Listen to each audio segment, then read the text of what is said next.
Now, we just talked about pipelines, and Steven Guilbeault, who's supposed to be at Heritage, mucking up that Oh, this is a ministry. man. Yep, this is a man that can't stay in his lane. Watch. Yeah, stay in your lane, Steven Guilbeault. He says in his first media scrum that TMX is only operating at 40% capacity and that oil demand will peak. And so, no, we don't even need pipelines. Oh, okay. Okay. Premier Smith says that she's still concerned that you're part of cabinet and also the new selection of Mr. Buzyn for the environment minister. She says it's too close of a tie to you. What do you say in response to that? I think we will have to agree to disagree with Premier Smith. We think that protecting the environment, fighting climate change is important. Lots of Canadians believe that as well. It was a central element of our platform, and we will make good on our commitments. The Prime Minister last night on TV seemed to open the door to potentially changing the emissions cap or the IAA to get projects built. What do you think of what he said? Well, these are important conversations that we will need to have in the coming weeks. Premier Smith is saying that you're anti-pipeline still. What do you say in response to her concerns just broadly about the cabinet? And how do you deal with national unity? How do you address that right now? So on pipelines, people should remember that we bought a pipeline, Trans Mountain, and that is only used right now about 40% capacity. So I think before we start talking about building an entire new pipeline, maybe we should maximize the use of existing infrastructure. And the Canadian Energy Regulator, as well as the International Energy Agency, are telling us that probably by 2028, 2029, demand for oil will peak globally, and it will also peak in Canada. So as far as I know, there are no investors right now. There are no companies that are saying that they want to build an east-west pipeline. And as you know, these things are built by companies, not governments. Are you against the construction of pipelines in Canada? What I'm saying is that we already have an infrastructure in place that's not even at 50% capacity. So before we think about building new infrastructure, we should maximize the use of what already exists. And as I said to your colleague, the Canadian Energy Agency and the International Energy Agency. Yes, but the Prime Minister is saying, well, let's build pipelines, and you're pushing the brake on that. Well, what I'm saying is that the international and Canadian energy agencies are saying that demand for oil will peak by 2028, 2029, and there's no developer who's interested in building an east-west pipeline at this time. Yeah, I'll tell you why there's no developer involved in an east-west pipeline at this time. But he's talking about peak oil. They've been in 3 years. In 3 years, he's saying in 3 years, the demand for oil and gas in the world is just going to start going downhill in 3 years. Canada, are we ready in 3 years to get off oil and gas, to heat our homes, to fuel our vehicles, to get us to work, to make us prosperous in 3 years? You think this is accurate, or do you think that the government of Canada is funding the Canadian Energy Regulator and the international group that are saying these things? Peak oil has been floated since 1956, at which point they predicted that the world would top out on oil production between 1965 and 1971. And then they said, oh no, Mulligan, we mean 2000. There's a reason why. Okay, first of all, I don't care about anything that the Canadian Energy Regulator says, because the Canadian Energy Regulator is staffed by a bunch of DEI lunatics, by and large. Yes. It replaced the National Energy Board.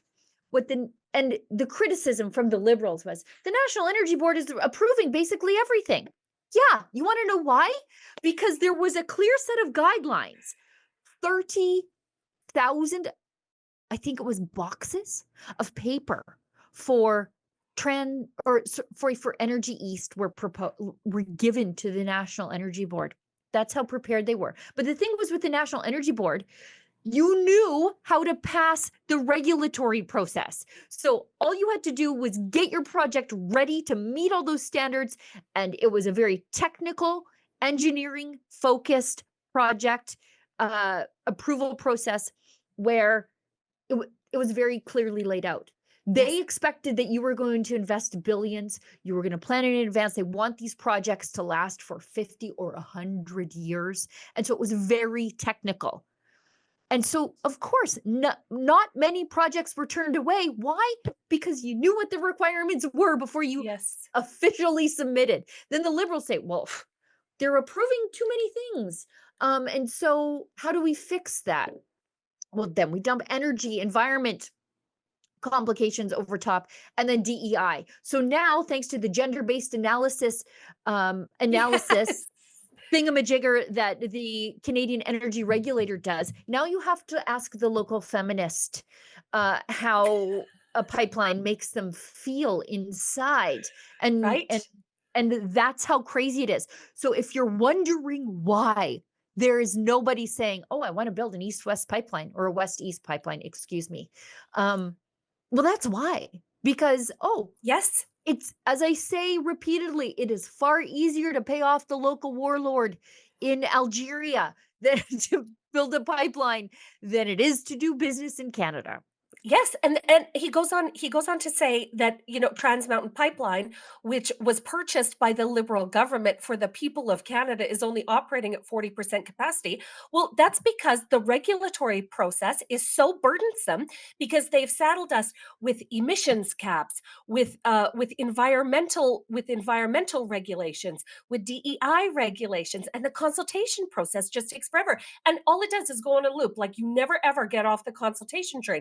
So there's a reason why Trans Mountain Pipeline is only operating at 50% efficiency, and it's because of the federal government. Like what he's doing here is talking in a big circle, okay, over and over and over, going, Yeah. well, there's no market for it. Well, nobody wants to invest, but we're blocking the investment because we have so many regulatory hurdles. But we need to consult with the feminists and the environmentalists and the First Nations groups and all of that, and there's no appetite for this. Well, no wonder, Steven Guilbeault. No wonder. Yeah. Oh my As I gosh. say, the phone calls coming from inside of the house. Mhm. They're the reason nobody wants to build a pipeline in Canada. And he's talking about this like lunacy, debunked peak oil nonsense. As I said, this is like a theory from 1956 that was like a doomsday scenario Yeah. from between 1965 and 1971, and then they revised it to the year 2000.